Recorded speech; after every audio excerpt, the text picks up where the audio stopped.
जनतेच्या न्याय हक्कासाठी प्रजासत्ताक न्यूज सदैव आपल्यासोबत.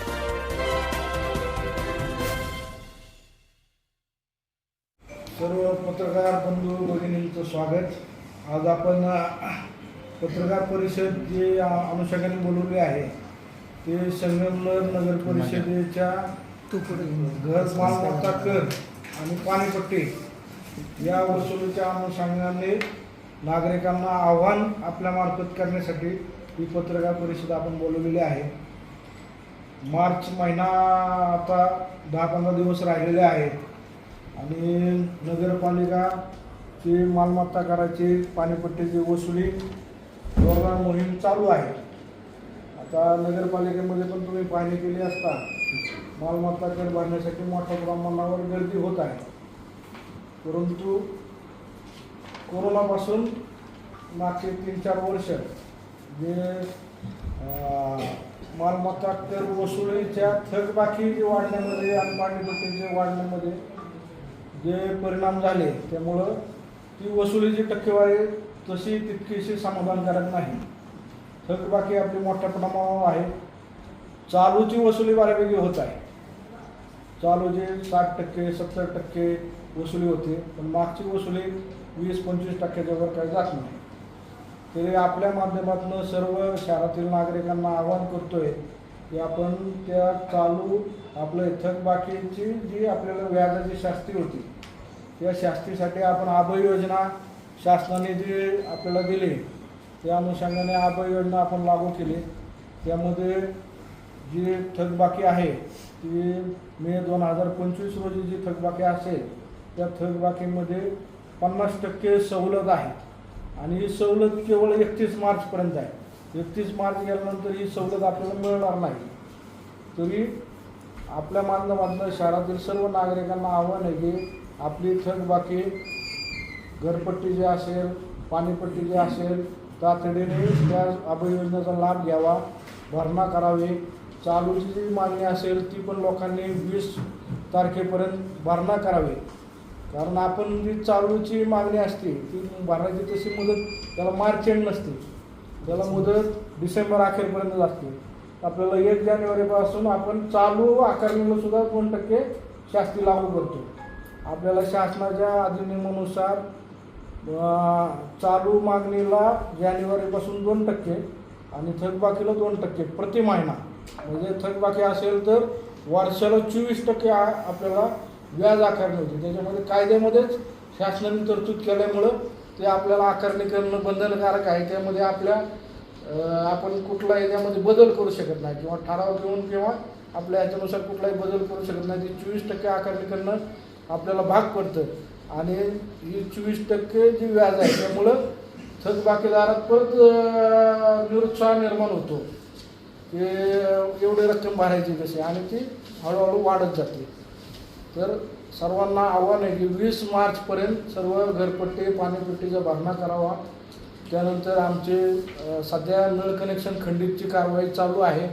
कमर्शियल प्रॉपर्टी ज्या असतील त्याला सीलबंद करण्याची कारवाई चालू आहे आणि 20 मार्च नंतर आम्ही जे मोठे थकबाकीदार असतील ते वार्ड वाईज आम्ही पेपरला प्रसिद्धी देऊ किंवा वार्ड वाईज त्या ठिकाणी फ्लेक्स लावून त्याच्याद्वारे प्रसिद्धी देऊ त्यांना किंवा तसेच आपल्या सोशल मीडियामध्ये देखील वार्डप्रमाणे ते मोठ्या थकबाकीदारांची यादी, कारण एवढी मोठी आपण यादी देऊ शकत नाही. काही त्याला प्रत्येक वार्डनुसार आपण त्याचे मिनिमम अमाऊंट ठरवू. 1 लाखाच्या वरचे, काही गावठाणामध्ये प्रॉपर्टी असेल तर 50,000च्या वरचे असे आपण मग प्रसिद्ध देऊ. मग ती प्रसिद्ध झाली की मग नागरिकांचा संताप वाढतो, बाबा आमचे प्रसिद्ध गाव यासाठी. तर त्यासाठीच आपण आज पत्रकार परिषद बोलवली की आपल्या माध्यमातून त्यांना आव्हान आहे कृपया 20 मार्चपर्यंत सर्व भरणा करावा जेणेकरून आपल्याला ती कठोर कारवाई जी आहे नळ कनेक्शन खंडित आहे, सील बंद करणे आहे, प्रसिद्धी देणे आहे या टाळावे. आणि ह्याच्यातनं जरी वसूल नाही झाली मग समजा रहिवासी प्रॉपर्टी असतील मग आपल्याला मग मार्च एंड नंतर त्यांचा जे ताब्यात घेऊन लिलाव करणे, लिलाव करून समजा त्या लिलावाला प्रतिसाद नाही मिळाला तर त्या प्रॉपर्टी नगरपालिकेच्या नावे करणे या स्टेपपर्यंत जावं लागेल. तरी आपल्याला आव्हान आहे त्याचप्रमाणे दुसरा विषय आहे की आरोग्य विभागात जे आपण व्यावसायिकांना हरकत दाखला देतो, तर व्यावसायिकांना हरकत दाखला देताना लायसन्स थोडं हे करतो म्हणजे आता हा विषय झाला ना, तर ह्या विषयावर थोडंसं आमचे बरोबर ओके. तर आता आपण ही थकबाकी वसूल करताना आपण काही योजना वगैरे दिली का, की काही मोठ्या प्रमाणात थकबाकी आहे तर मग त्यांना देण्यासाठी ती पूर्ण रक्कम रिकव्हरी करणार, की त्यांना काही स्लॅब्स वगैरे? आभय योजनेमध्ये कसं आहे, पूर्ण रक्कम भरली तर ते आभय योजनेचा लाभ भेटतो. म्हणजे समजा त्यांच्यावर व्याज असेल, आता 100 रुपयावर समजा 24 रुपये व्याज असेल, तर ते 100 व्याजमध्ये माफी मिळाली, 24मध्ये समजा 50% माफी मिळाली, तर 112 रुपये भरल्यानंतर ती माफीची सवलत मिळते. मग त्यांनी 50 रुपये भरले तर ते 50 रुपये पहिले व्याज कटिंग होती आणि मुदलमध्ये उरलेलेच 25 रुपये जाणार आणि त्याच्यावर परत व्याज चालू राहणार. म्हणजे सॉफ्टवेअर असं आहे शासनाचं की पूर्ण रक्कम भरली तर सवलत, नाही तर पहिले त्या भरलेल्या रकमेतनं व्याज कट करतं. सर, संगमनेरचे तुमच्या नगरपालिकेकडनं जे तुम्ही वसुलीसाठी बसवलेले आहे ते जागेवर आहेत का पण आता पैसे घ्यायला? सगळ्यात महत्त्वाचा प्रश्न, तुम्ही आव्हान करताय नागरिकांना पैसे भरण्यासाठी, परंतु तुमचे अधिकारी जागेवर नाहीये. सगळ्यांना तुम्ही SIRच्या कामाला निमित्त बाहेर पाठवलेले, मग ते कसं तुम्ही करणार? मग कशा पद्धतीने तुम्ही नियोजन करणार? मग त्याच्या संदर्भात आता 12 तारखेला जी ऑर्डर निघाली, 12 तारखेला ऑर्डर निघाल्यानंतर आम्ही जिल्हाधिकारी साहेबांना रिक्वेस्ट केली की बाबा ह्या समजा मार्चमध्येच आमची वसुलीची 30-40% संपूर्ण वर्षाची वसुली मार्च महिन्यात होत असते आणि ह्या पीक पिरियडमध्ये 12 ते 22 ही पूर्ण जे BLO आहेत, हे नगरपालिकेतला जवळपास 80% स्टाफ हा SIRच्या कामाला घेतलेला आहे आणि त्यांना डायरेक्ट 12 ते 22 कार्यमुक्त केलेलं आहे आणि कुठलंही काम करू नये अशी ती शासनाची ऑर्डर आहे. त्या अनुषंगाने आम्ही जिल्हाधिकाऱ्यांना विनंती केली आणि त्या विनंतीनुसार साहेबांनी सांगितलं की थोडंसं जी 22ची हे आहे थोडीशी एक्सटेंड झाली तर चालेल, पण नगरपालिकेचं जे वसुलीचं कामकाज आहे आणि ते काम असं दोन्ही मिळून करा, असं साहेबांनी आमच्या रिक्वेस्टला प्रतिसाद दिला. उद्यापासून बसतील. आता नागरिकांनी तुमच्या अधिकाऱ्यांना फोन केल्यावर त्यांचं उत्तर देतं आमच्याकडे ते काम आहे, नंतर पैसे मग त्यासाठी मग काय, मग तुम्ही आव्हान करताय आज बोलून पत्रकार परिषद, मग तुम्ही नियोजन केलंय का? मग त्यासाठी आम्ही 11:30ला आहे ना, 11:30-12 वाजता सर्व कर्मचाऱ्यांची पहिली बैठक घेतली, त्यांना जिल्हाधिकाऱ्यांच्या सुधारित सूचना आहेत त्याची माहिती दिली आणि त्यांना सांगितलं की उद्यापासून तुम्ही हे काम पहिलं ऑफिसला बसा, ते झाल्यानंतर मग तुमचं दुपारचं त्या SIRच्या कामाला जा, अशा पद्धतीने सूचना दिलेल्या आहेत. म्हणजे माझा बोलण्याचा एक महत्त्वाचा मुद्दा असा होता की आता जर समजा कोरोनापासून थकबाकी आहे, समजा एखाद्या घराची थकबाकी 25,000 झालेली आहे आणि त्यांनी चालू थकबाकी भरली आणि त्याच्यावरती म्हणजे त्यांनी योजनेचा लाभ नाही घेतला, अभय योजनेचा, तर त्याला तुम्ही सवलत देणार आहात का, की कारवाई करणार त्याच्यावरती पूर्ण रिकव्हरीसाठी काही असेल? समजा आम्हाला आश्वासक वाटलं बाबा काही प्रमाणात कसं असतं, थकबाकी फार मोठ्या प्रमाणात वाढलेली असते आणि समजा त्याची परिस्थिती नसते, अशा वेळी समजा तो 2 किंवा 3 टप्पे असे करून दिले आणि त्याने आम्हाला लिहून दिलं बाबा हे 3 टप्पे केलेले, त्यातला पहिला आम्ही भरतो, नाही माझ्याकडनं आता परिस्थिती मी नाही आभय योजनेचा लाभ घेऊ शकत, पण मार्चच्या एंडला दुसरा टप्पा भरतो, तुमच्या एप्रिलमध्ये तिसरा टप्पा भरतो, त्यावेळी माणुसकीने आम्ही त्या पद्धतीने त्याचा विचार करतो. पण प्रतिसाद जिथं काहीच मिळत नाही तिथं आम्हाला कारवाई शिवाय मग पर्याय नाही. 10 कोटीच्या आसपास आहे, 10 कोटी 37 लक्ष मालमत्ता करायची. आतापर्यंत आपले झाले 480, तरी आमचं निदान एक 700 म्हणजे 7 कोटीपर्यंत वसुली करायचं आमचं उद्दिष्ट. हे प्रशासक होतं त्यावेळेस तुमचं बॅलन्स शीट किती होतं? प्रशासक होता तेव्हा बॅलन्स शीट किती होतं तुमचं? बॅलन्सिंग बघा ना आता 480 लक्ष 4 कोटी 80 लाख 10 कोटी म्हणतो सर. 10 कोटी 480 त्यापर्यंत झाले. मला असं म्हणायचं, पहिल्यांदा असं म्हटलं तुम्ही 10 कोटी उद्देश आहे आणि परत 7 कोटी भरतो, मग म्हटलं नेमकं किती? नाही ते म्हटले ना कितीपर्यंत न्यायचं आपल्याला हे आहे नियोजन.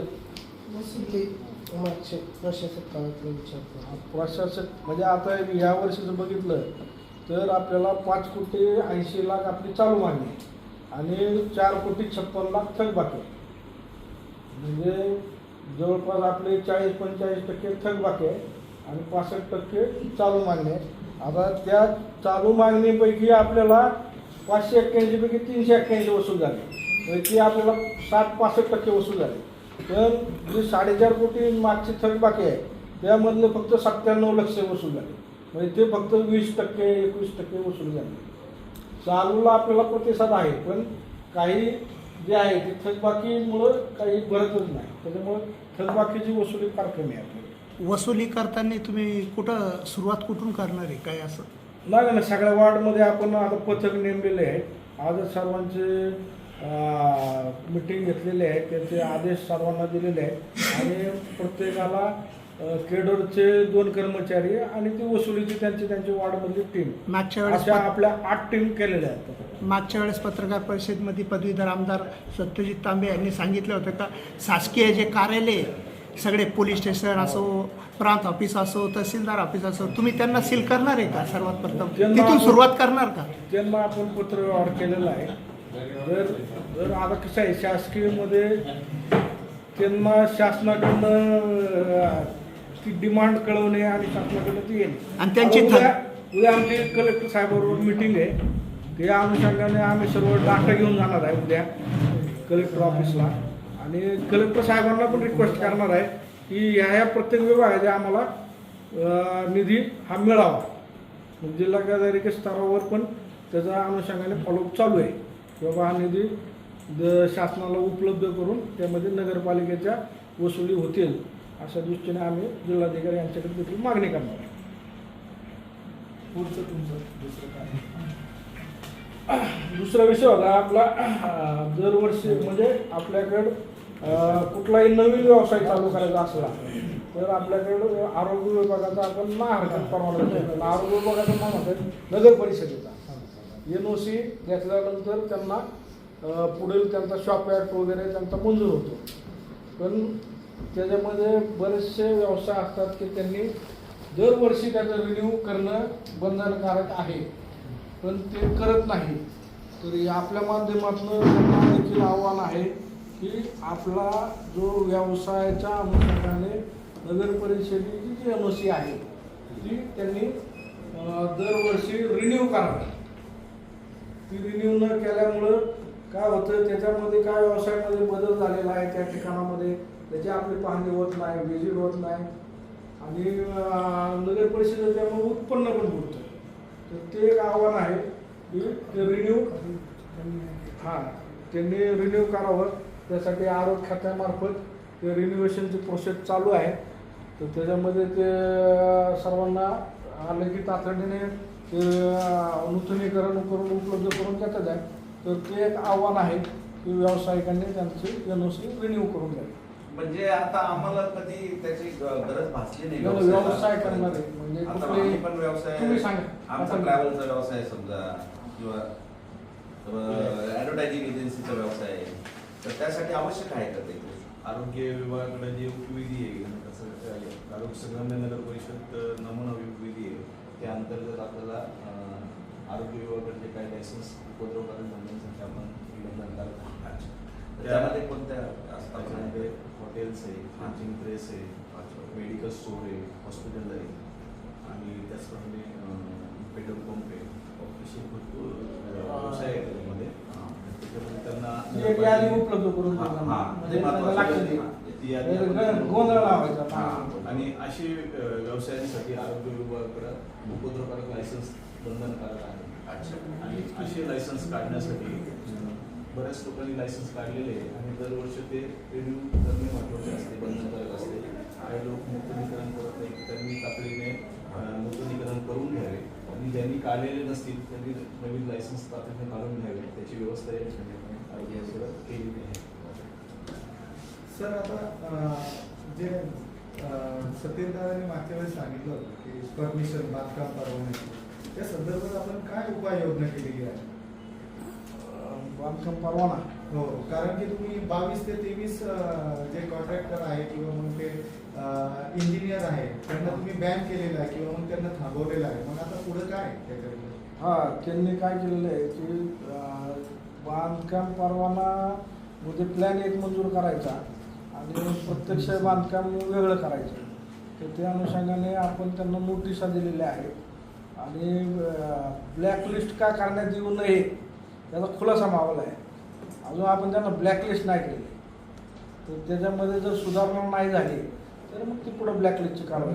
ज्यांना बांधकाम परवाना घ्यायचा आहे मग त्यांनी काय करायचं, मग कशा पद्धतीने करायचं? आता तुम्ही तर 80% इंजिनियरला तर थांबवलंय, मग आता कशा पद्धतीने नागरिकांना जावं लागेल, त्यांना उत्तर कसं मिळणार?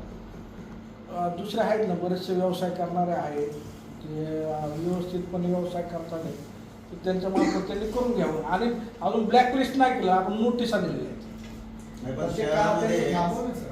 शहरामध्ये 90% बांधकामाला परवाना असतो आणि बांधकाम झाली आहे, त्यामध्ये नवीन सुधारणा काय करणार आहोत? त्यासाठी आपण गुंठेवारीची आता ते जाहिरात पण प्रसिद्ध केली आपण की डिसेंबर 2020 पूर्वी जे विकसित झालेले असतील खुले प्लॉट असतील किंवा बांधकामासहित विकसित झालेले असतील, की ज्याचा तुकडा नव्हता पडलेला तो तुकडा पडलेला असेल किंवा त्याच्यावर बांधकाम झालेलं असेल डिसेंबर 20 पूर्वी, त्यांच्यासाठी आपण आवाहन केलं आहे आणि 30 एप्रिल 2026 पर्यंत आपण मुदत केलेली आहे गुंठेवारीसाठी.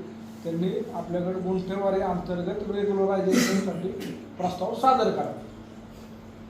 अतिक्रमण काढले सर आपण अगोदरच आणि ते सर्व लोक आता वंचित झाले, त्यांना इन्कम सोर्स नाही राहिलेला आहे, ते रस्त्यावर आले, घरीच बसून राहिले, ज्यांना उपजीविका राहिली नाही. मग आपण काय उपाययोजना करणार आहात त्यांच्यासाठी? त्यांचे आता नोंदणी आपल्याकडे चालू आहे आणि जवळपास बऱ्याच व्यावसायिकांनी नोंदणी केलेली आहे. त्याच्यामध्ये जुने व्यवसाय करणारे आणि नवीन जे इच्छुक आहेत तर सर्वांकडनं आपण अर्ज मागवलेले आहे.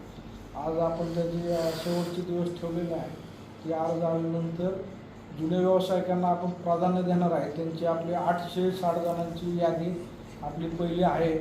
त्यानुसार आम्ही काही जागा आयडेंटिफाय केलेल्या आहेत, तर त्या ठिकाणी त्यांचं पुनर्वसन करण्याचं आमचं प्रयत्न राहणार आहे. किती दिवसात होणार त्यांचं एक आम्हाला 10-15 दिवसामध्ये ते करायचं आमचं नियोजन आहे. आपल्या परिसरातील ताज्या घडामोडी पाहण्यासाठी आजच प्रजासत्ताक न्यूज 24ला सबस्क्राईब करा आणि 10 अपडेट तसेच लाईक अँड शेअर करायला विसरू नका. प्रजासत्ताक न्यूज सदैव आपल्यासोबत.